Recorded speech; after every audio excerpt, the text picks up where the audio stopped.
Cumprimento os irmãos com a paz do Senhor Jesus. Nós estamos na Igreja Cristã Rede Acolher e hoje com um tema mais que especial. O nosso tema das nossas sextas-feiras está sendo o Crescendo com os Salmos. Então, nessa série de mensagens que nós iremos ministrar, nós estaremos trabalhando os Salmos, não que nós vamos fazer um estudo aprofundado de todos os salmos ou de todos os versículos, mas nós estaremos aqui meditando, crescendo, buscando profundidades com os salmos. O pastor Edinho tem nos ensinado sobre essa perspectiva de sermos um salmista, um salmista que exerce uma contemplação através dos salmos, que contempla ao Senhor, contemplando ao Senhor na sua natureza, na sua criação, e podemos adorar e glorificar o Senhor através desse livro maravilhoso, o livro de Salmos. O livro de Salmos é um livro que nós classificamos como sendo um livro poético, um livro poético dentro da categoria de poesia que a Bíblia nos oferece. E nós temos assim uma riqueza infinita nesses 150 salmos que nós estaremos aqui meditando no decorrer das próximas sextas-feiras. A nossa igreja ela está cumprindo o decreto de não celebrarmos cultos religiosos, cultos presenciais. Então nós estamos aqui para, nessa ferramenta que o Senhor nos deu, de podermos, através da live, poder pregar a palavra, poder orar, poder buscar a presença do Senhor. E você que já tem nos acompanhado, você que já tem nos seguido, seja bem-vindo a mais uma live da Igreja Cristã Rede Acolher. Amém? Então, antes de iniciar, eu vou fazer uma oração. Senhor, meu Deus e meu Pai, eu te agradeço e te louvo pela oportunidade que o Senhor nos concede, de podermos, Senhor, nesta ocasião, meditarmos na Tua Palavra, louvarmos, buscarmos a Tua presença. Eu quero te pedir, Senhor, que o Senhor perdoe os meus pecados, que o Senhor perdoe, Senhor, as minhas fraquezas, as minhas falhas. Pai amado, assim como o apóstolo Paulo reconhecia a miséria da sua própria natureza, eu também, diante de Ti, eu reconheço, Senhor, a miséria, Pai amado, da minha condição humana, Senhor, diante da Tua palavra. Mas o Senhor escolheu as coisas loucas deste mundo para confundir as sábias. O Senhor trouxe, Senhor, o Senhor chamou aqueles que não são para aniquilar os que são. E eu me coloco nesta categoria, Senhor, de fraco, de louco, de pessoa, Pai amado, humana, pecadora, mas que reconhece o senhorio de Cristo em minha vida. Um homem que aceitou a Cristo como seu Senhor e como seu Salvador e entendeu um chamado para pregar as boas novas do Evangelho da Paz, e que eu estou aqui, Senhor. Eu estou aqui para responder positivamente a esse chamado, para dizer: eis-me aqui, Senhor. Envia-me a mim, eu sou Teu, faça a Tua obra em mim, aperfeiçoa-me, Senhor, a cada dia, segundo a Tua misericórdia, segundo a Tua bondade. Pai querido, eu entrego a Ti, Senhor, este culto, eu entrego a Ti, Senhor, esta ministração, eu entrego a Ti esse salmo, Pai, que nós estaremos meditando nesta noite, e te peço, Senhor, que a Tua palavra vá e produza o resultado pela qual está sendo mandada, e que todo inimigo do Evangelho, toda obra do diabo bata em retirada, caia por terra, e que a Tua bênção, Senhor, que enriquece, que não venha crescida de dores, seja sobre as nossas vidas. Fala com a Tua igreja, fala comigo, fala com o Teu povo, Pai. Em nome de Jesus Cristo eu entrego esta live em Tuas mãos, para o louvor da Tua glória. Amém e graças a Deus. Amém? Glória a Deus. Então nós estamos hoje meditando o Salmo 23. Abra comigo a palavra do Senhor, o Salmo 23, e eu vou fazer uma leitura aqui primeiramente na versão Almeida Corrigida Fiel. Amém? É uma tradução um pouco mais recente, ela fala sobre uma fidelidade maior ao texto original, mas que vai trazer aqui um texto do Salmo 23 muito padrão, muito básico, amém? Então vamos à leitura aqui do Salmo. O Senhor é o meu pastor, nada me faltará. Deitar-me faz em verdes pastos, guia-me mansamente a águas tranquilas. Refrigera minha alma, guia-me pelas veredas da justiça, por amor do seu nome. Ainda que eu andasse pelo vale da sombra da morte, não temeria mal algum, porque tu estás comigo. A tua vara e o teu cajado me consolam. Preparas uma mesa perante mim na presença dos meus inimigos. Unges a minha cabeça com óleo e o meu cálice transborda. Certamente que a bondade e a misericórdia me seguirão todos os dias da minha vida e habitarei na casa do Senhor por longos dias. Amém? Então, essa foi uma leitura muito conhecida do povo de Deus, do povo cristão. Nós encontramos o Salmo 23 nas folhinhas de calendário, né? As folhinhas de calendário é uma coisa um pouco ultrapassada, né? Hoje, dificilmente você vai numa casa e você vê lá uma folhinha pendurada na parede, porque hoje nós temos o celular, a agilidade de pôr ali os nossos compromissos, mas ainda existem pessoas que têm lá uma folhinha com o Salmo 23, o Senhor é o meu pastor e nada me faltará. Nós encontramos no meio do povo de Deus e até mesmo aqueles que não são evangélicos, o conhecimento sobre esse salmo. Esse Salmo 23, ele é tão conhecido que nós corremos um risco muito grande de entendermos o Salmo 23 fazendo uma leitura mecanizada, uma leitura como se fosse, por exemplo, a oração do Pai Nosso. A oração do Pai Nosso, nós temos uma raiz católica, apostólica romana, em que nós tínhamos ali o hábito de fazer as nossas orações de maneira repetitiva e sem compreensão. Então, quando nós orávamos, rezávamos o Pai Nosso, nós às vezes estávamos pensando em outra coisa e estava lá, Pai Nosso que estás no céu, santificado seja o vosso nome. E o que Jesus fez com o Salmo, com a oração dominical, foi ensinar para os discípulos como se devia orar. Então os discípulos disseram, Senhor, ensina-nos a orar, assim como o Senhor também ensinou assim como João Batista ensinou os seus discípulos. Né? Assim como os fariseus ensinam os seus discípulos, e Jesus ensinou a oração do Pai Nosso para ser compreendida e não tão somente repetida, né? De maneira mecânica, de maneira religiosa. A mesma maneira, irmãos, o Salmo 23 corremos o mesmo risco em usar o Salmo 23 de maneira repetitiva. E para evitar isso, e hoje nós mergulharmos um pouquinho mais nesses salmos, eu trouxe aqui uma outra versão da Bíblia, tá? É uma Bíblia judaica completa, onde nessa Bíblia nós temos aqui as palavras traduzidas do hebraico para o inglês e depois do inglês para o português. Então nós temos aqui uma versão um pouco diferente daquilo que nós conhecemos o Salmo 23. E é nessa versão que eu gostaria de compartilhar com os irmãos nesta noite. Então no Salmo 23, eu vou fazer a leitura completa e depois nós vamos analisar, versículo a versículo aqui, as partes que eu separei para esse Salmo 23.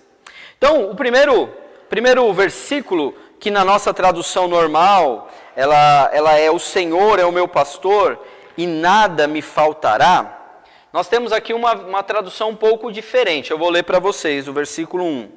Ele diz assim, Adonai é o meu pastor, não preciso de nada.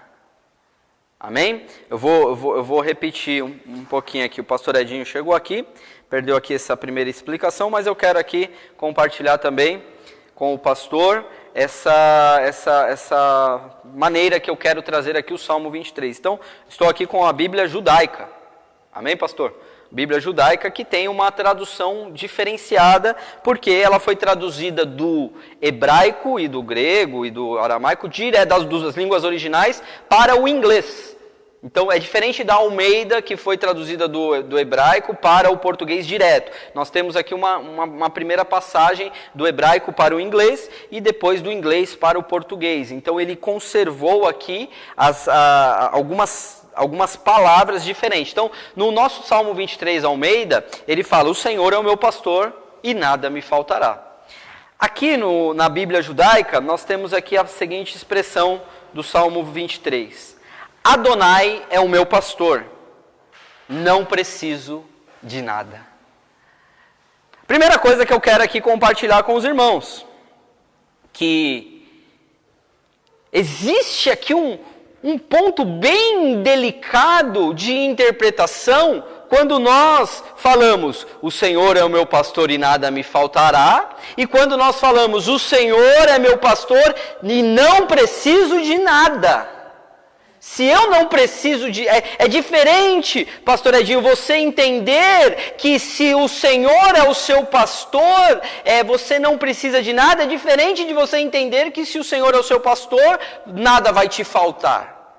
Porque na prática, irmãos, quando nós olhamos a vida cristã, não é uma vida de mar de rosas. Não é uma vida de extrema abundância.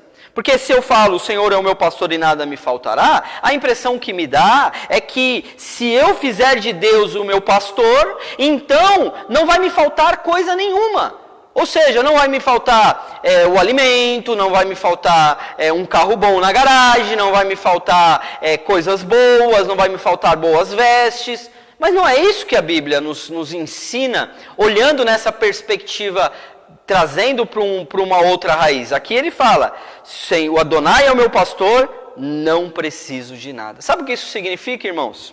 Significa que quando eu afirmo, primeiramente, quando eu afirmo que o Senhor é o meu pastor, aqui eu estou, de alguma maneira, assumindo uma conotação de profunda apropriação.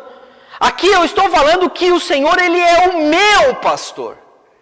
Eu estou aqui trazendo para a minha vida a verdade que o Senhor é o pastor da minha alma, porque se eu pensar assim, o Senhor é pastor da igreja, o Senhor é pastor da pastora Renata, o Senhor é pastor da irmã Juliana, eu estou colocando Deus como um pastor de uma maneira genérica.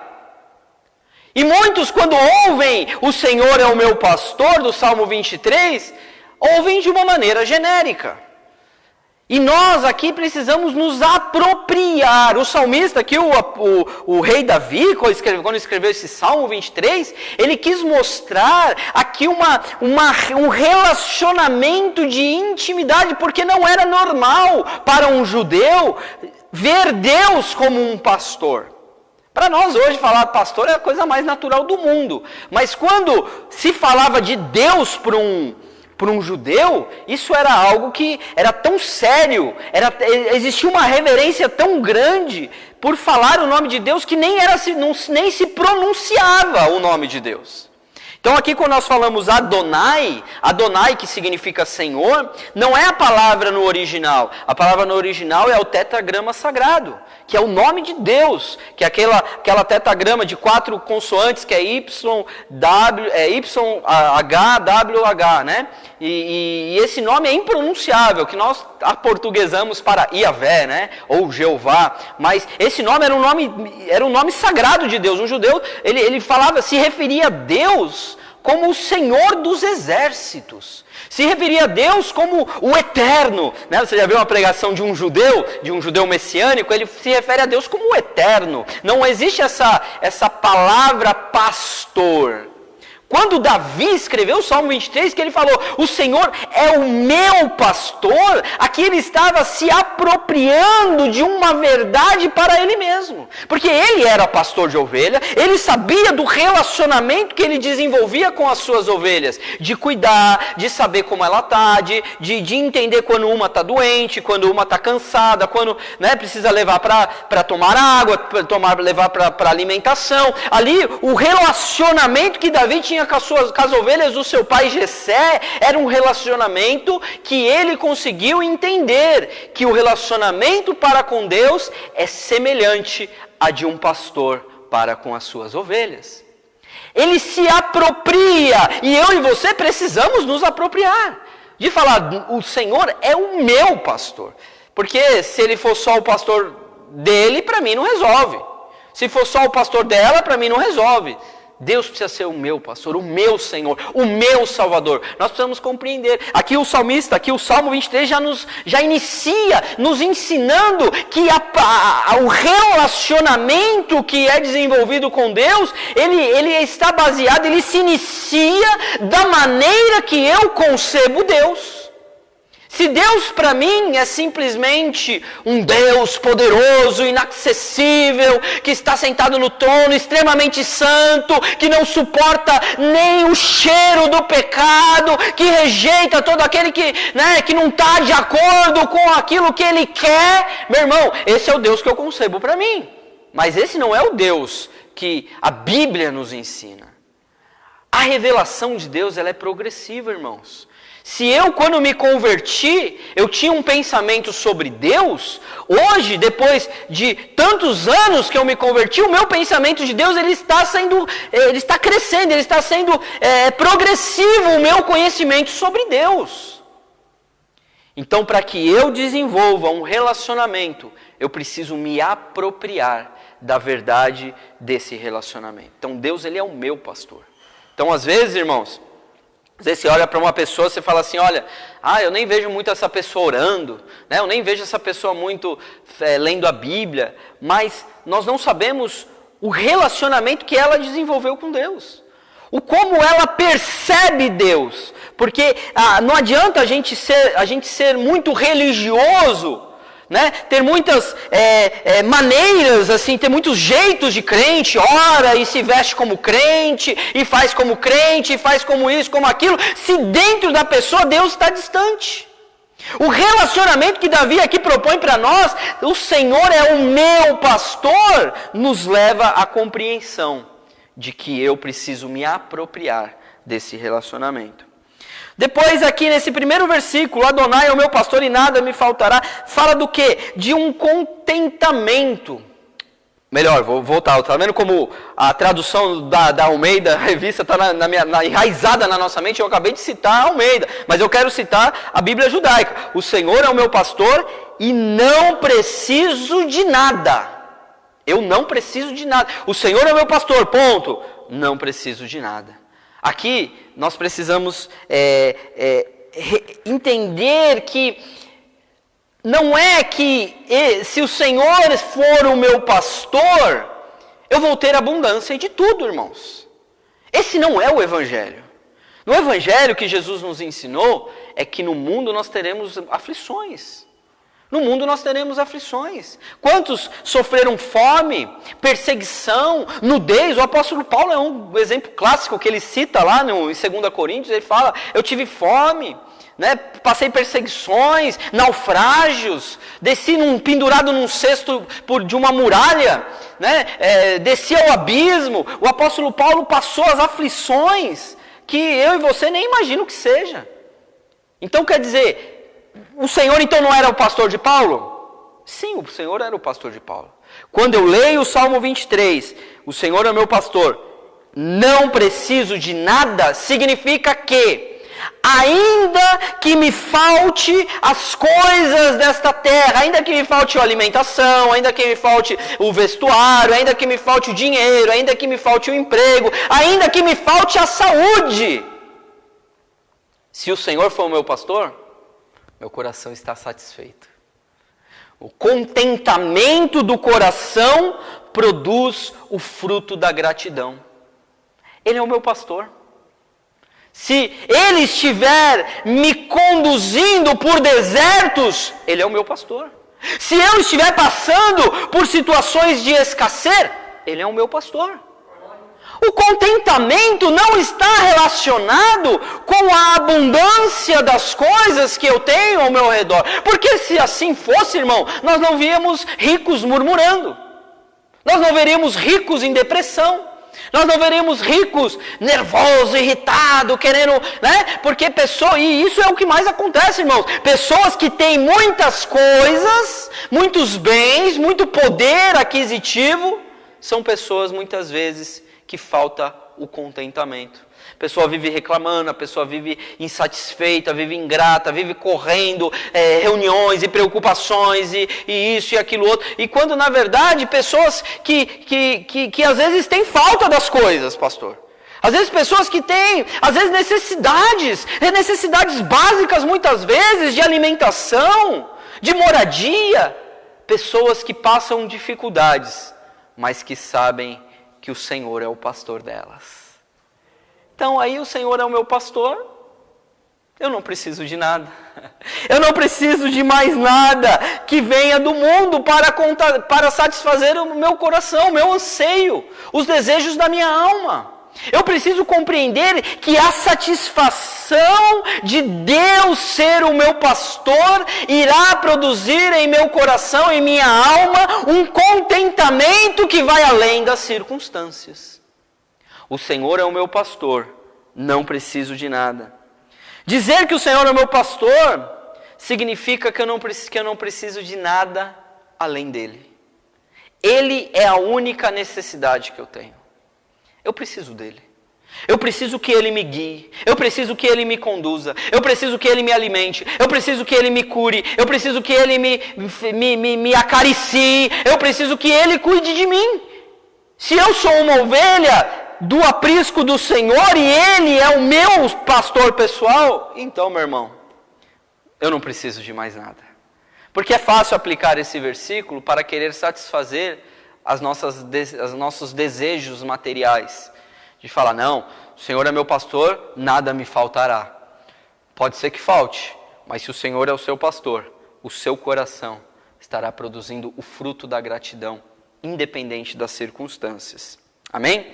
Aí agora no versículo 2 e no versículo 3, aqui na nossa Almeidona aqui, a nossa Almeida, revista Corrigida Fiel, aqui, até perdi aqui. Vamos ler aqui de novo o versículo 2 e o versículo 3. Aqui, Salmo 23, deixa eu marcar aqui dessa vez. Versículo 2, versículo 3, na Almeida, diz assim: Deitar-me faz em verdes pastos, guia-me mansamente às águas tranquilas, refrigera a minha alma, guia-me pelas veredas da justiça, por amor ao seu nome. Amém? Essa aqui é a nossa versão Almeida. Na versão Bíblia judaica, o versículo 2 e 3 é assim: Ele me faz deitar em pastagens verdejantes. Ele me faz deitar em pastagens verdejantes. Leva-me às águas tranquilas. Restaura-me a alma. E Ele me guia em caminhos retos por causa do seu nome. Você vê como aqui muda a nossa perspectiva? Se aqui na nossa versão ele fala, refrigera a minha alma. Qual que é a primeira ideia que nos vem ao coração, à mente, assim, quando a gente pensa em refrigera? Refrigera já dá a impressão de uma geladeira, né? Um refrigerador, um ar-condicionado. Refrigera a minha alma. Eu estou com calor, né? Eu estou afadigado de calor e aí eu recebo um refrigério de Deus, né? Ele está refrigerando algo que está quente. Ele está me acalentando, né? Refrigera a minha alma. Aí nós poderíamos dizer assim, não, aqui ele está falando sobre emoções, para que você, né, fique mais tranquilo, mais refrigerado. Mas, irmão, nessa versão, e mais próxima do original, nós temos aqui a palavra que ele diz, ele me faz deitar em pastos verdejantes. Na verdade eu falei do refrigera a minha alma, né, já no versículo 3, mas não tem problema. No versículo 3 ele diz, restaura a alma. Restaura-me a alma. Refrigerar é um pouco diferente o entendimento de restaurar. Irmãos, nós temos aqui um Deus que está disposto a restaurar a nossa alma. O que é a nossa alma? Nós aprendemos aqui com o pastor Edinho, quando ele falou sobre a antropologia, sobre a composição do homem, em que o homem possui corpo, alma e espírito. E que dentro da alma do homem, nós como seres tricotomistas, a alma do homem é a sede das emoções, é a sede dos sentimentos. Então a nossa alma é as nossas emoções, os nossos, às vezes a gente fica ali, bravo, as emoções ali, já viu falar, estou com sangue à flor da pele, A pessoa fica assim com as emoções e aí, não, Deus refrigera minha alma, calma minha alma. Não, irmãos, aqui nós estamos falando de restauração. Quando o Senhor é o meu pastor, Ele vai além de refrigerar a minha alma, Ele restaura a minha alma. Restauração, irmão, é algo que nós precisamos continuamente. Nós precisamos restaurar a nossa fé continuamente. Nós precisamos restaurar os nossos sentimentos. Nós precisamos restaurar as nossas emoções. Diz a palavra que palavras de refrigério são palavras, são como salvas, maçãs de ouro em salva de prata, não é isso? Fala lá em Provérbios, como as palavras que fluem. Então o nosso pastor, ele não só nos acalenta, mas ele restaura os nossos sentimentos, ele restaura as nossas emoções, ele restaura o nosso intelecto. Às vezes a gente vê algumas situações, pessoas às vezes com alguns problemas um pouco intelectuais, de fragilidade, de fragilidade de raciocínio. E ali nós conhecemos um pastor que ele era conhecido como pastor analfabeto. Ele não tinha estudo, ele não sabia ler, e Deus ensinou ele a ler na Bíblia. Ele começou a ler. Deus restaurando a alma, Deus restaurando a capacidade. Às vezes a gente vê os jovens que estão na escola e não conseguem aprender bulufas, Não sei nem se existe essa palavra, tá, irmão? Bulufas não é grego, não é hebraico, tá? Fica tranquilo. Imagina um homem já de mais de 50 anos, com as suas limitações intelectuais, aprender a ler na Bíblia. E nós conhecemos ele, e ele pegava a Bíblia, e ele lia, ia pregar, ele mesmo lia o texto. Aprendeu na Bíblia. Deus, Ele restaura. O nosso Deus, o nosso pastor, é um pastor que vai além de refrigerar, Ele restaura a nossa alma. E aí, voltando agora no 2, ele diz, Ele me faz deitar em pastagens verdejantes e leva-me à água tranquila. Você consegue entender que aqui, irmãos, nós estamos falando de verbos que estão no ativo, no princípio do ativo, em que Deus, o pastor, é quem nos leva. Ele nos faz e Ele nos leva. Ele nos faz deitar e Ele também nos leva às águas tranquilas. Então, aqui é uma posição que nós precisamos compreender, que as pastagens e as águas tranquilas, que o Senhor pode nos levar e nos faz deitar, ela demonstra o quê? A paz completa quanto à segurança que temos em Deus. Eu preciso ter paz em Deus. E às vezes, irmãos, a gente perde às vezes a paz por coisas pequenas, coisas do dia a dia. Às vezes é um filho, às vezes é um problema, às vezes é alguma coisa que nos tira a paz, que nos perturba muitas vezes, alguma situação. Mas quando eu entendo que o Senhor, Ele é o meu pastor e que é Ele que me conduz, é que existe um lugar. Esse lugar não é físico, nós estamos falando de um salmo que é uma metáfora, amém? O salmo aqui é uma metáfora. Aqui o salmista Davi estava escrevendo um poema, ele estava aqui, recitando palavras que traduziam uma cosmovisão que ele tinha de Deus, o como ele concebia Deus sendo esse pastor dele. Então aqui quando ele fala, leva-me às águas tranquilas, guia-me, leva-me, me faz deitar em pastos verdejantes, leva-me às águas tranquilas, aqui ele está falando de um lugar em Deus aonde há paz. Um lugar em Deus aonde há paz. Eu cito bastante aqui o pastor Edinho, porque ele é eu sou mais do ensino, né? Eu tenho mais essas didáticas aqui, mas o pastor Edinho, ele tem essa parte mais contemplativa, né? E ele fala, muitas vezes eu aprendo muito com ele, quando ele fala assim que ele ora para que Deus o leve nos jardins de Deus, para provar das delícias do jardim de Deus. Irmãos, é justamente isso que eu estou lendo aqui no Salmo 23. Deitar em pastos verdejantes vai além da provisão material. Deitar em pastos verdejantes vai além de falar assim, Deus vai me levar, como eu sou uma ovelha, o Senhor é o meu pastor, então Ele vai me conduzir até um lugar que tem um pasto verdinho para eu me alimentar, ou seja, eu vou estar com o meu barrigão cheio. Não, aqui nós precisamos entender a profundidade dessa contemplação de Davi, dizendo, pastos verdejantes e águas tranquilas é um lugar em Deus que vai além das situações que me rodeiam, vai além das aflições do dia, vai além das situações que me atrapalham, que me afrontam, vai além dos meus inimigos. Aqui, esses pastos verdejantes significa que se eu e você contemplarmos Deus como nosso Senhor, então nós seremos conduzidos pelo Espírito Santo a um lugar em Deus, onde existe paz e tranquilidade. Águas tranquilas significa a presença, né? O Espírito Santo, ele é descrito na palavra como sendo ali uma água também, né? Então as águas tranquilas de Deus traz a questão do refrigério que nós falamos ali atrás, mas esse refrigério de uma maneira que vai além da nossa capacidade humana e intelectual de discernir as coisas. As coisas espirituais se discernem espiritualmente. Então eu e você, quando nós contemplamos o Senhor como nosso pastor, isso vai além de simplesmente termos a provisão de água e alimento. Amém?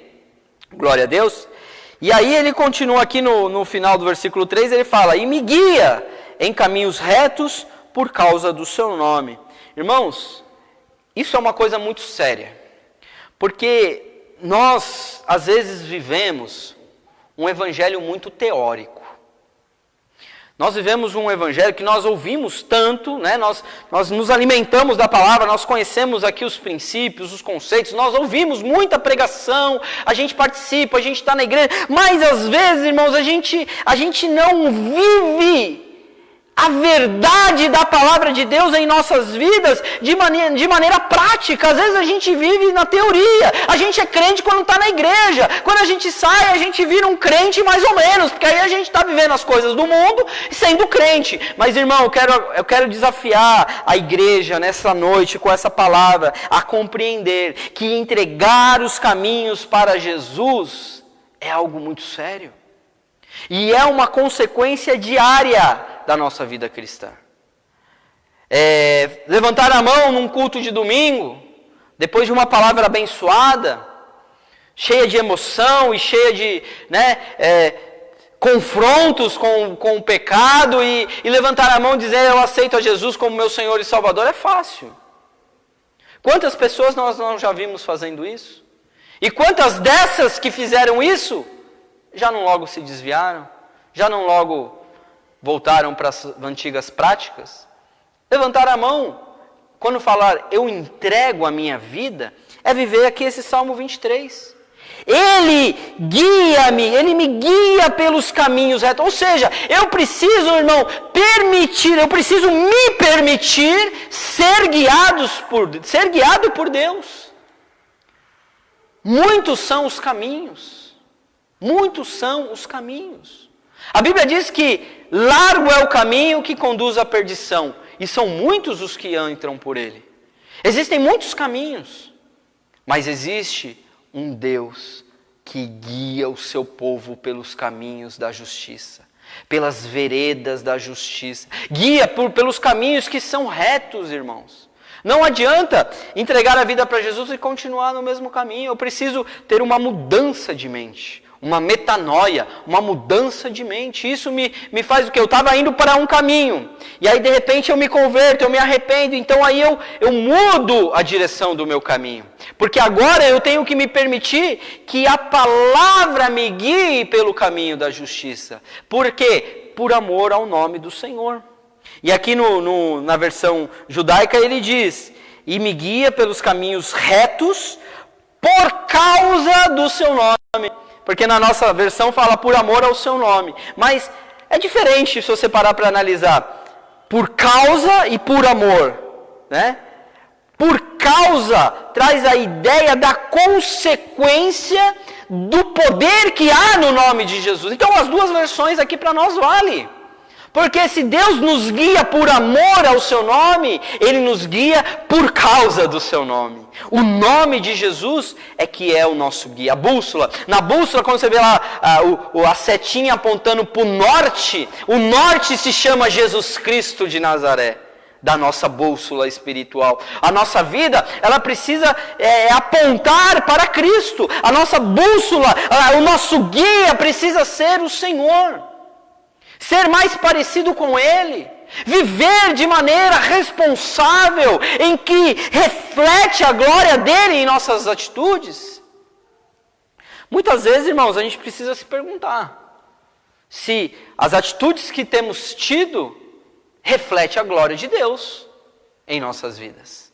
Amém? Glória a Deus. Muitos são os caminhos da vida, porém, nós precisamos nos permitir ser guiados pelo Senhor.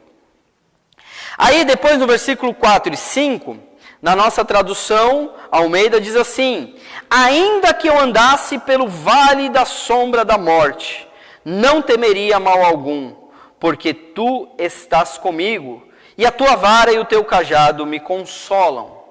Na versão judaica, ele diz assim: ainda que eu atravessasse, já começa aqui, eu já vou abrir aqui o meu parênteses nessa palavra atravessasse. Porque ainda que eu ande, da ideia, né? Aqui, ó, ainda que eu andasse, da ideia de tipo, eu posso estar dando uma volta por ali, né? Agora, quando eu leio, ainda que eu atravessasse, isso já me dá a conclusão da minha permanência temporária nesse lugar. Ainda que eu atravessasse, ou seja, eu só vou atravessar por ali, eu não vou permanecer ali. Porque ainda que eu andasse como se eu estivesse passeando, não. Quando eu atravessar, porque é necessário passar, nós não estamos isentos de passar pelos vales da vida, pelas mortes da vida, pelas situações, pelas frustrações, pelas tristezas, pelas depressões da vida. Nós não estamos isentos, mas permanecer nela é uma opção. O Senhor aqui já nos ensina, ainda que eu atravessasse vales de escuridão mortal, não temerei desastre algum. Irmãos, existe o dia mau, e o apóstolo Paulo fala disso lá na carta aos Efésios, quando vai falar da armadura de Deus. Capítulo 6, quando ele diz, revesti-vos de toda a armadura de Deus, e para que possais estar firmes contra as astutas ciladas do diabo, e resistir no dia mau. Ele fala alguma coisa assim, eu fiz um trocadilho aqui, mas ele tem essa palavra, ele fala sobre o dia mau. O dia mau acontece para todos. Todos nós vamos passar por um dia mau. Um dia de vale, um dia de sombra, de escuridão, onde nós não vemos saída, onde nós não vemos a possibilidade, onde parece que tudo está perdido. Eu não consigo enxergar uma resposta, eu não consigo enxergar uma saída. E nós crentes, quantas vezes somos assim? Sabe, eu fico às vezes até preocupado quando a pessoa, cristã, homem de Deus, mulher de Deus, fala, não, Deus fala comigo o tempo todo. Sabe, Deus fala comigo, Deus me consola o tempo todo, Deus me mostra o tempo todo. Não, irmãos, tem momentos que nem a voz de Deus a gente ouve. Tem momentos que nós passamos por vales, pastor Edinho, por vales de sombra e escuridão. Aqui na versão judaica diz, mortal. Mortal. Existe a possibilidade até de morrer quando atravessar. Mas aqui, a ênfase não pode ser no vale da sombra e da morte. A ênfase aqui precisa ser em não temer. Não temerei. Porque se o Senhor é o meu pastor, ele está continuamente me guardando. Ele está continuamente estabelecendo os limites das situações ruins que possam acontecer na minha vida. É Ele que estabelece o limite. A Bíblia diz que Deus ele não vai permitir que sejamos tentados além das nossas forças, mas que também Ele vai promover o escape. A Bíblia fala lá no livro de Jó, na história tão conhecida de Jó, quando Jó ele passou por essa provação, foi Deus que permitiu, Deus que falou para Satanás, falou, não, você vai até aqui, a partir dali você não pode ir, eu não te permito ir. Deus ele estabelece os limites das adversidades, dos vales das nossas vidas, mas irmãos, às vezes tem vale que é a gente que mesmo que entra. Tem vale que a gente não quer seguir o pastor. Às vezes o caminho que o pastor está conduzindo, às vezes é um caminho mais difícil.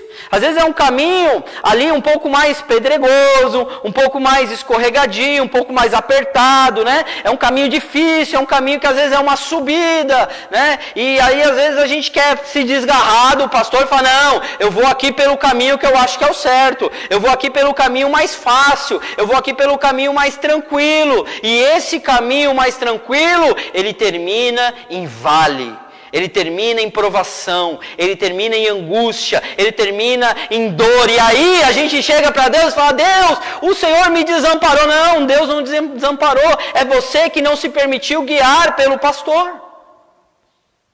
Porque mais do que você ter uma vida devocional, irmãos, é importantíssimo. Você orar, você buscar, você ler a Bíblia, você, vir na igreja, cantar louvores, isso tudo é muito importante. Mas mais do que isso, é o relacionamento de obediência para com Deus.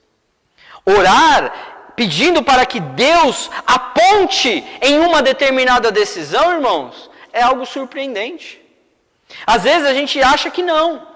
Às vezes acha que vou orar só para falar que orei.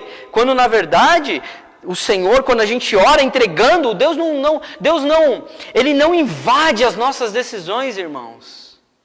Eu não compactuo da ideia calvinista de que Deus decreta todas as atitudes do homem desde a eternidade. Não, irmãos. Deus não nos fez robôs, Deus não nos fez para sermos marionetes responsáveis do mal que muitas vezes no pensamento calvinista foi Deus que decretou. Irmãos, Deus ele tem um plano na nossa vida, Ele tem um projeto lindo de salvação, de graça, de bênção, de livramentos, mas eu e você precisamos compreender que Ele é o seu pastor. Ele é o meu pastor. Então, quando Ele é o meu pastor, eu sou guiado. Ainda que passe pelo vale da sombra da morte, não temerei mal algum. E aqui nessa versão ele diz, não temerei desastre algum. Às vezes, olha a diferença. Mal agora, fez mal, né? Comi uma feijoada, me fez um pouco mal. Desastre, pastor Edinho. Aqui na versão judaica ele fala, desastre algum, não temerei desastre algum. Quantas famílias cristãs nesta pandemia de coronavírus estão tendo as suas vidas com calamidades, desastres, de perdas de entes queridos. Essa semana, morreu o Major Olímpio. Ontem, né?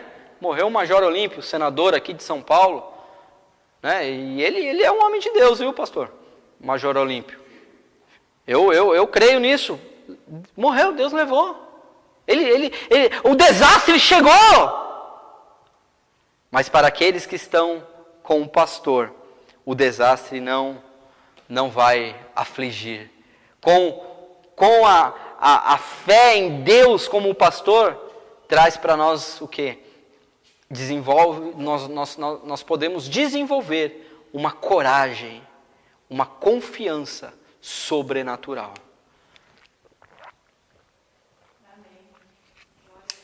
Glória a Deus. Na pior situação que alguém possa atravessar, o pior vale, seja morte, seja escuridão, se Deus for o meu pastor, eu vou desenvolver. Deus vai me conceder uma coragem sobrenatural. Para o quê? Atravessar por esse vale. A pastora que sempre fala isso, né? Eu passo pelo deserto, mas eu não permaneço nele. Então aqui é essa ideia de atravessar. Você vai atravessar. Irmão, você que está passando por um vale de sombra da morte, você vai atravessar. Ele vai acabar, você vai atravessar. Você não vai morrer nesse deserto, você não vai morrer nesse vale, porque Deus, o Senhor, Adonai, é o seu pastor. Aleluia. Aí ele fala aqui, na versão judaica, porque tu estás comigo. Existe aqui a consequência, né? Por que eu vou ter coragem? Porque Deus está comigo, porque o meu pastor está comigo. Ah, mas pastor, eu estou lá andando pelo vale da sombra e Deus está comigo? Deus está com você. Mas Deus também passa pelo vale da sombra da morte? Ele passa, você está lá, Ele está lá com você. Tem um salmo que diz, se eu subir ao céu, tu ali estás. Se eu descer às profundezas do abismo, tu também está lá. Jesus passou pelo vale da sombra da morte. Os discípulos passaram. Quantos foram cerrados ao meio, decapitados a fio da espada, crucificados de ponta cabeça, jogados na cova dos leões, passaram pelo batismo de morte. Que o Tiago e os filhos do trovão lá, os Boanerges, chegaram para Jesus, nós podemos passar pelo batismo que o Senhor passará. E passaram mesmo. Na sombra e no vale da morte, se o Senhor for o seu pastor, Ele não vai te... Irmãos, nós precisamos compreender algo sobre Deus. Deus, Ele não quer criar pessoas sensíveis. Pessoas, sabe, fez dodói. O povo de Deus é um povo guerreiro, irmãos. O povo de Deus é um povo valente. É um povo que suporta. É um povo que sofre a aflição. O apóstolo Paulo diz, essa leve e momentânea tribulação não há de se comparar com a glória que será revelada. Se você está passando pelo vale da sombra da morte, irmão, vai glorificando a Deus, porque Ele está contigo. Não temerei. E aí ele fala sobre duas ferramentas aqui, Ele fala, a tua vara e o teu cajado me consolam, aqui na versão Almeida, Ainda que eu ande pelo vale da sombra da morte, não temeria mal algum, porque tu estás comigo, a tua vara e o teu cajado me consolam. É assim que está na nossa versão, Na versão judaica, ele traz uma outra palavrinha que nos dá outro entendimento aqui. Ele fala, a tua vara e cajado me protegem. Consolar dá a ideia de eu estou triste, vem aqui, faz um cafunézinho, vem aqui, consola, dá um abraço, consola, dá uma palavra de ânimo, Não, aqui está dizendo que a vara e o cajado do Senhor são ferramentas de proteção. É com a vara que o pastor afugenta o lobo. É com o cajado que o pastor puxa a ovelha que está indo para o abismo ali, para cair no precipício.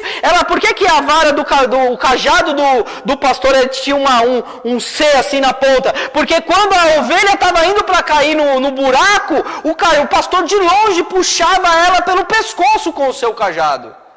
O cajado e a vara são ferramentas de proteção na vida das ovelhas de Jesus. Se Ele é o meu pastor, Ele vai me proteger, irmãos. Mas pastor, e quando acontece, irmãos? Quando acontece, foi porque Deus assim o permitiu, irmão. Ou porque nós também não vigiamos. Porque, olha, irmãos, eu quero assim, ser bem honesto com vocês, irmãos. A gente vê as pessoas morrendo de Covid-19. A gente vê pessoas cristãs, homens e mulheres de Deus, morrendo por causa da Covid-19. Aí vem o pentecostal superficial e vai dizer assim, não, porque Deus sabe de todas as coisas, Deus levou, Deus recolheu, foi Deus. Irmãos, nós precisamos parar de ficar responsabilizando Deus das nossas calamidades que são causadas pelas nossas próprias decisões. Pastor Edinho, a gente entra em igrejas pentecostais, neopentecostais, nessa pandemia, uma multidão de gente sem máscara, pastor. Todos sem máscara. Outro dia nós três fomos numa igreja que eu me senti um ET, porque era só a gente que usava máscara na igreja. Não sei se você percebeu isso, era só nós três, eu, minha esposa e meu pastor que estava numa igreja usando máscara. Aí eu fico imaginando Deus, essas pessoas que morrem, chegam lá salvas em Cristo Jesus, morrem, chegam lá na glória, aí a pessoa chega, Jesus, obrigado porque o Senhor me trouxe. Jesus falou, não. Você consegue refletir comigo nessa metáfora? Jesus chegando para muita gente lá no céu e dizendo assim, meu filho, por que você não cuidou do templo? Porque você não se protegeu mais. Eu te provi todas as possibilidades para que você pudesse se proteger. Por que você ficou andando sem máscara? Por que você ficou fazendo aglomeração? Por que você ficou fazendo tudo o que você fez? Eu tinha uma obra linda na sua vida. A Bíblia diz que nós não podemos tentar o Senhor nosso Deus só porque eu sou crente, que eu vou ficar tentando a Deus. Deus vai me guardar, vai me mandar um anjo. Não, irmão, aquilo que é de Deus, mas aquilo que é do homem, responsabilidade minha e sua, nós precisamos fazer. Você nunca leu em 1 Coríntios, quando ele fala assim que nós somos templo do Espírito Santo? Vós não sabeis que sois templos de Deus? E todo aquele que destruir o templo de Deus, Deus o destruirá? Você não tem temor nesse versículo, não? Nós precisamos nos cuidar, irmãos. Nos cuidar tendo uma boa alimentação, nos cuidar fazendo exercício físico, nos cuidar, segurando as emoções. Aleluia. Aleluia. Aleluia. Irmãos, a vara e o cajado do Senhor nos protegem, mas nós precisamos estar no alcance do cajado de Deus. Esteja no alcance do cajado. E aí ele diz assim, depois, a tua vara e o teu cajado me protegem. Aí no versículo 5, ele diz assim, na versão Almeida, preparas uma mesa perante mim na presença dos meus inimigos. Unges a minha cabeça com óleo e o meu cálice transborda. É o que ele conclui. Aqui na Bíblia judaica, ele diz assim, porque o teu cajado me protegem, preparas uma mesa para mim, à vista dos meus inimigos, e unges a minha cabeça com óleo de um cálice transbordante. Eu também entendo aqui uma situação até um pouco diferente nessa interpretação, porque quando ele fala assim, o cálice transborda, o meu cálice transborda, dá a impressão que assim, eu sou o cálice, o óleo está vindo sobre mim até transbordar, Até transbordar o cálice, meu cálice, eu sou o cálice, o meu cálice transborda. Mas quando eu leio aqui, me unges a minha cabeça com óleo de um cálice transbordante, isso me tira a atenção do objeto que está recebendo a unção, que sou eu, e me leva a atenção para a fonte desta unção. O cálice que transborda, não sou eu que vou transbordar, é a fonte que transborda a unção, e eu preciso estar nesta fonte. Quando o Senhor, Ele é o meu pastor, Ele derrama dessa fonte transbordante sobre a minha vida, ou seja, não é só naquele dia lá não, a fonte é transbordante para que eu e você receba desse óleo todos os dias da nossa vida. É sempre, irmão. Aqui o contexto imediato que nós estamos falando é da proteção. Aqui ele até usa a palavra inimigos. Prepara uma mesa perante mim na presença dos meus inimigos. Ou seja, a unção despedaça o jugo. A unção desbarata o inimigo. A unção, ela vem transbordante desse cálice de Deus sobre as nossas vidas para mostrar para os nossos adversários, nele você não toca. nele você não toca. Eu sei, irmãos, que aqui nós podemos ir lá para Davi, quando Davi foi ungido, na presença dos seus irmãos. Mas também falar que os irmãos de Davi eram os inimigos dele, é uma forçada aqui no texto negativa, né? Tipo, os irmãos serem inimigos, tudo bem, eles desprezavam um pouco, mas eles eram filhos ali de Jessé, eles eram irmãos. Aqui quando fala a unção na presença dos inimigos, à vista do inimigo, na minha leitura do contexto imediato, está falando sobre proteção.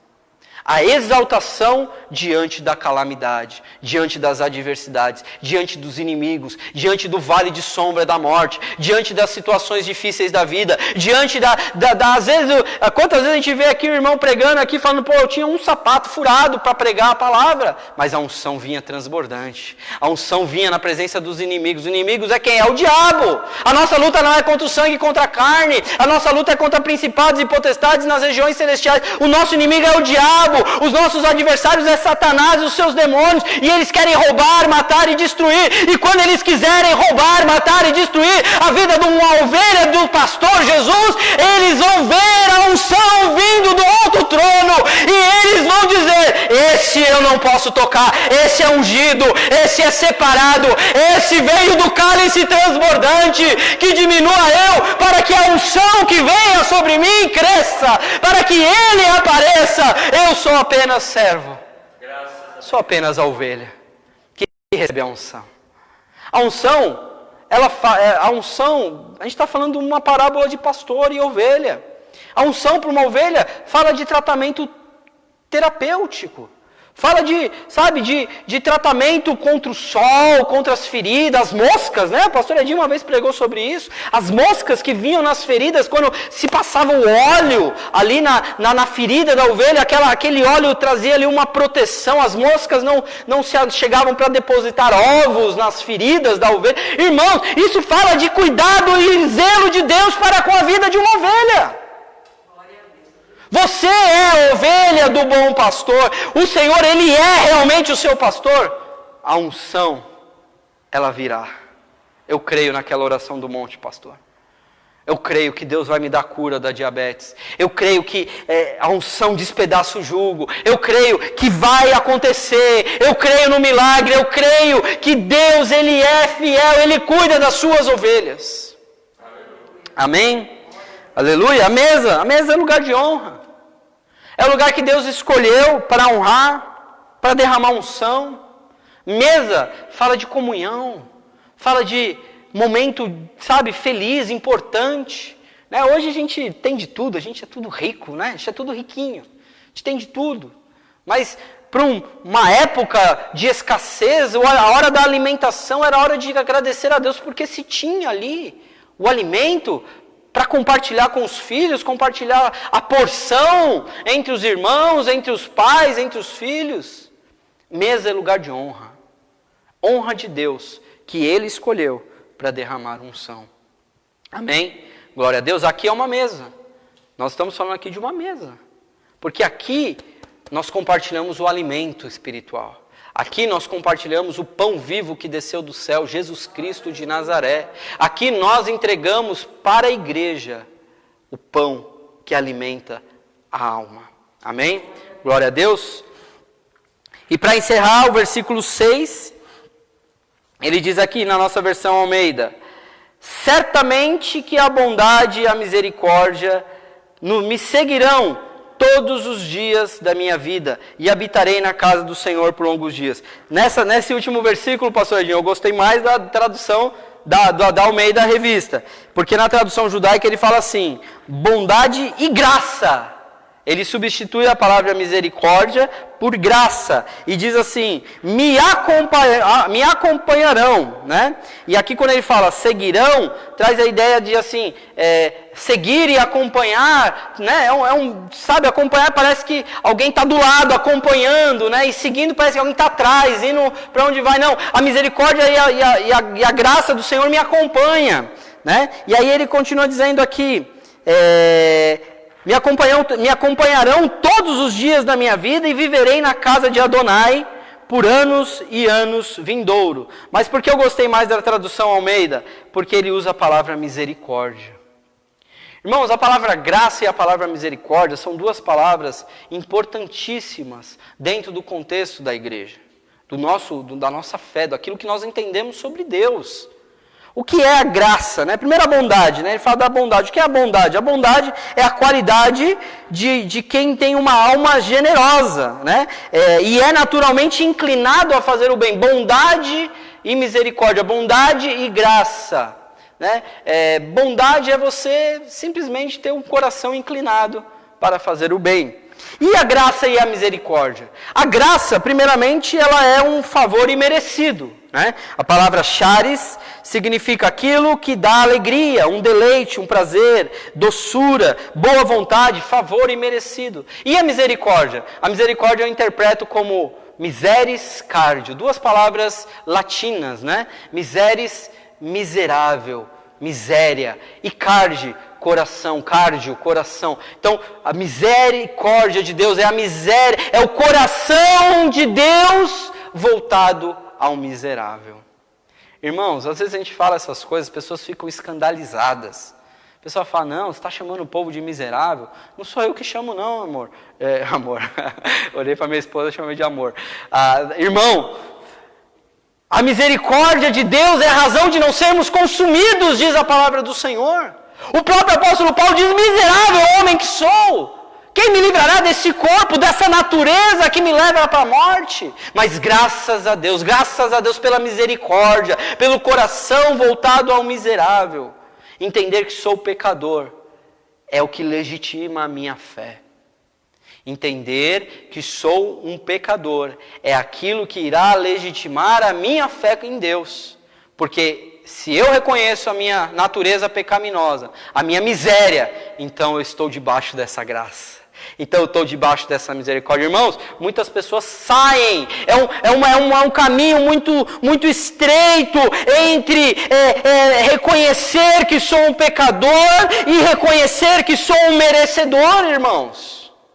É muito fácil você se inclinar para o merecimento quando você começa a viver uma vida, sabe, com disciplina, quando você começa a fazer o que tem que ser feito, você corre o risco de cair para esse lado e falar assim, eu ganho porque eu sou assim, porque eu faço. Eu prefiro estar do lado de cada linha. Eu prefiro continuar entendendo que sou um miserável. Eu prefiro continuar entendendo que eu careço da graça, que eu dependo desta misericórdia abundante sobre mim. E aqui o salmista ele vai dizer, a bondade, a misericórdia e a graça me acompanharão todos os dias da minha vida. Todos. Todos significa todos.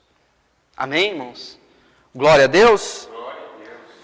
E aí ele conclui dizendo, e viverei na casa de Adonai por anos e anos vindouro. E aí eu gosto mais da tradução Almeida, porque ele diz, e habitarei na casa do Senhor por longos dias. E algumas traduções dizem, todos os dias da minha vida, né? Não, todos os dias da minha vida, na verdade, é um pouco antes, né? Da bondade e a misericórdia que me seguirão todos os dias. E habitarei na casa do Senhor por longos dias. Irmãos, é na igreja que podemos encontrar a abundância de graça e de misericórdia, da bondade de Deus. Irmãos, às vezes a gente quer, sabe, modernizar demais. Temos aí a onda dos desigrejados, né? E agora com a pandemia, pastor Edinho, agora ficou muito gostoso para alguns, né? Não pode ir para a igreja? Puxa, melhor ainda. Porque vai assistir a livezinha lá no sofá, né? Não tem muito comprometimento com a obra, não tem muita, né, oportunidade de crescer, de ser tratado por Deus, amém? Porque quando nós estamos na igreja, irmãos, a bondade e a misericórdia estão sobre as nossas vidas, mas também o tratamento de Deus. nós aprendemos a crescer, nós aprendemos a desenvolver caráter cristão, nós aprendemos a vencer o nosso pecado, nós aprendemos a reconhecer os nossos erros e as nossas culpas. E hoje, pastor Edinho, parece que a igreja está passando por uma fase de tanto esfriamento, né? O amor de muitos se esfriaria, diz a palavra, né? Naqueles últimos dias, tanto esfriamento que parece que a rebeldia está tomando conta da igreja. Parece que as pessoas não podem ser mais confrontadas. Parece que as pessoas não podem mais ser, doutrinadas. Parece que, o pastor foi levantado por Deus, é nada, isso aí, o pastor sabe lá, eu sei mais que ele.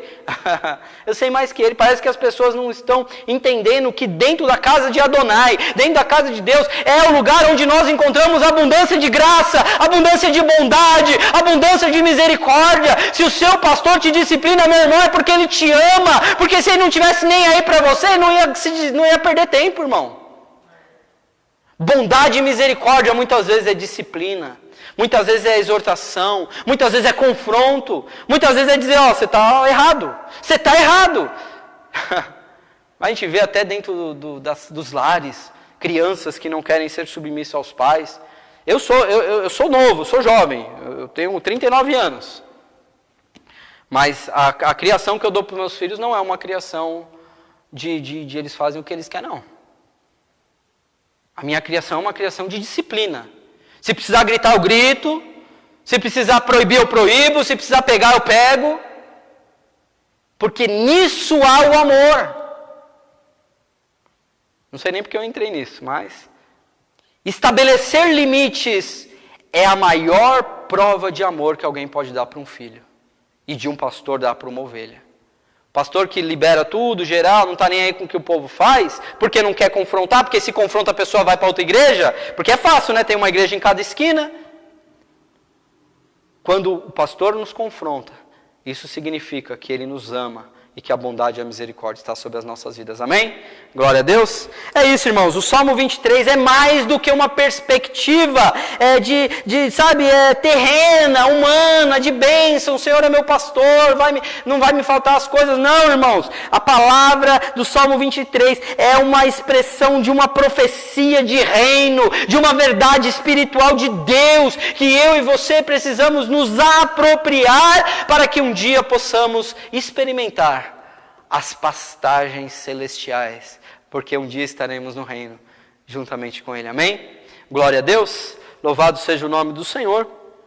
Estamos aqui na igreja com apenas 3 pessoas, eu sou o quarto elemento aqui que vos fala, temos aqui o pastor Edinho, a pastora Renata, a irmã Juliana, que tem nos alegrado com a presença dela. Não estamos celebrando culto, as portas estão fechadas, mas a igreja está aberta, amém, irmãos? Nós estamos proibidos de celebrar cultos, nós não estamos celebrando cultos, estamos aqui transmitindo a live, uma palavra, uma pregação, mas a igreja ela está aberta. Nos dias que nós temos culto, nós estamos aqui na igreja. Então, se você precisar de uma oração, fala assim, puxa, eu queria conversar com o pastor, de uma situação, com a pastora, você pode vir nos dias de culto, vai estar a porta fechada, mas você toca lá a campainha, entra e você vai ser aqui atendido, porque isso nós estamos permitidos a fazer, amém?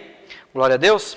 E para encerrar aqui, eu quero agradecer a Deus pela vida de cada um de vocês. Quero dizer que essa abertura aqui do Salmo 23 foi algo que pulsou no meu coração, mas eu quero dar essa oportunidade para o pastor Edinho pregar sobre Salmos. Eu quero estar sentadinho ali para ouvir, o que ele tem a nos ensinar e crescer nesses Salmos, amém? Então, a partir da semana que vem, o pastor Edinho assume as ministrações aqui de sexta, tá bom, pastor? Você assume aqui os Salmos, e só se um dia você, de repente fala, não, pastor, vai lá, ministra, tal, porque, por algum motivo, ou se quiser trazer alguém de fora também pode, aqui a igreja está fechada, não estamos fazendo culto, o irmão vem aqui, vai transmitir aqui a live também, abençoar, vai ficar gravado aqui também para outras pessoas serem abençoadas. Então, eu entrego aí a direção desse tema, crescendo com salmos para o pastor Edinho, e ele vai tocar da maneira que ele achar melhor. Tá bom? E se quiser me pôr para pregar em alguma situação, você me fala, que aí eu trago aqui uma palavra de Deus. Amém? Glória a Deus. Vamos fazer uma oração e encerrar? Quer bater palma? Vamos dar uma salva de palmas para o Senhor. Irmãos, Bíblia judaica completa. Eu indico essa versão aqui. É muito gostoso você ler Adonai é o meu pastor. Não é? Não é gostoso? Adonai é o meu pastor. Né? Eu não preciso de mais nada, porque Ele é o meu Senhor. Amém? Irmão, só antes de nós encerrarmos, já vou fazer a oração final. Eu só queria aqui dar uma palavra sobre as finanças, né, da igreja. Nós estamos com a igreja fechada, então não temos culto. Logo, nós não temos aqui dízimos e ofertas dos irmãos presencialmente, como tem sido no decorrer dos meses. Então isso, para nós, é um desafio, porque as contas, elas precisam acontecer, as contas precisam ser pagas, os nossos compromissos financeiros, aluguel, água, luz, precisam ser cumpridos. E nós estamos aqui. Nessas últimas lives, pastor Ed, nós tivemos algumas ofertas pelo pessoal que nos assistiu pelo Facebook, né? Eu fiquei muito feliz, fiquei muito contente, né? Falei para o pastor Renato que sempre fiquei meio assim cético nisso, né? Assim, puxa, já é tão difícil do povo, né, às vezes contribuir aqui presencialmente, mas a gente tem tido algumas ofertas, amém? Nós tivemos algumas ofertas de irmãos que estão nos assistindo pela live, e fizeram para nós, e puxa, isso para nós é uma alegria muito grande, porque vai nos ajudar, amém, irmãos? Nós estamos precisando de ajuda nesse momento. Eu sei que você está em dificuldade, como todos nós estamos vendo essa pandemia, graças a Deus eu não estou desempregado, então boa parte também da minha renda, ela é destinada para a obra de Deus, para ajudar aqui no aluguel. Às vezes a gente até tira de casa algumas coisas para poder trazer aqui para arcar com as contas, com os compromissos, mas Deus não tem nos desamparado, porque tudo aquilo que eu faço também é uma semente. E eu sei que se eu estou semeando, eu vou colher. Amém, irmãos? E você faça do mesmo jeito. Se você entender o princípio da semeadura, Deus vai te abençoar. Deus vai te abençoar, vai te prosperar, uma consequência. Aquele que semeia pouco, pouco também ceifará. Aquele que semeia com abundância ceifará. Então você que está nos assistindo, quiser fazer aí fazer uma oferta para nós, fazer dá, é só você escrever lá, se você quiser, só você ir ali e escrever. A pastora Renata vai vir aqui no celular, vai escrever aí, mas você tem 3 possibilidades. Você tem 3 possibilidades de fazer uma oferta para nós. Primeiro é pela transferência bancária, que é pela conta do Itaú, que vai estar aí nos posts aí da igreja, e também agora pelo Pix, né? O Pix é uma coisa interessante, porque ele é uma ferramenta que criaram para poder fazer transferências sem cobrar tarifa para qualquer banco. Então, se você tem o Bradesco, aí você vai fazer um Pix para a conta do Itaú, não tem problema, não vai pagar DOC, não vai pagar nada. Você vai fazer e ele cai na hora, né? É uma função que você vai ter aí no seu aplicativo do banco, chamado Pix. Então, o nosso Pix tem 2 cadastros. O primeiro é o meu CPF, que é o 214-465-84801, a pastora está digitando. E também o e-mail da igreja também é o Pix. Né? Então, se você digitar lá no Pix, igreja.redeacolher@gmail.com, você vai também fazer a sua contribuição aqui, a sua semente nesta obra. Amém? Glória a Deus. Estou muito feliz de poder ter aqui ministrado o Salmo 23.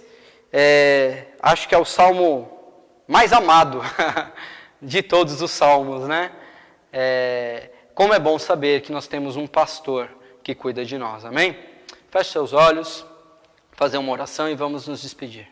Senhor, nosso Deus, nosso Pai, nós te agradecemos, Pai, por essa oportunidade, Senhor, por essa riqueza, Senhor, por essa palavra tão abençoada que o Senhor nos concedeu nesta noite, Pai amado, para poder iniciar essas ministrações sobre os salmos. Eu tenho certeza, Pai, que a tua unção também é sobre o pastor Edinho, até muito mais do que sobre mim, para ministrar sobre salmos, que ele possa, Senhor, receber essa graça e que nós possamos crescer com os salmos nas próximas sextas-feiras. Pai querido, muito obrigado, Pai. Pai amado, que essa palavra, ela produza, Senhor, o resultado pela qual está sendo mandado. Que cada um dos meus irmãos estão assistindo pela live, cada um dos meus irmãos estão assistindo essa gravação em algum tempo, em alguma época, Senhor, que seja ricamente abençoado, que para Ti não existe passado, não existe futuro, para Ti só existe o agora. E essa palavra, ela produz o resultado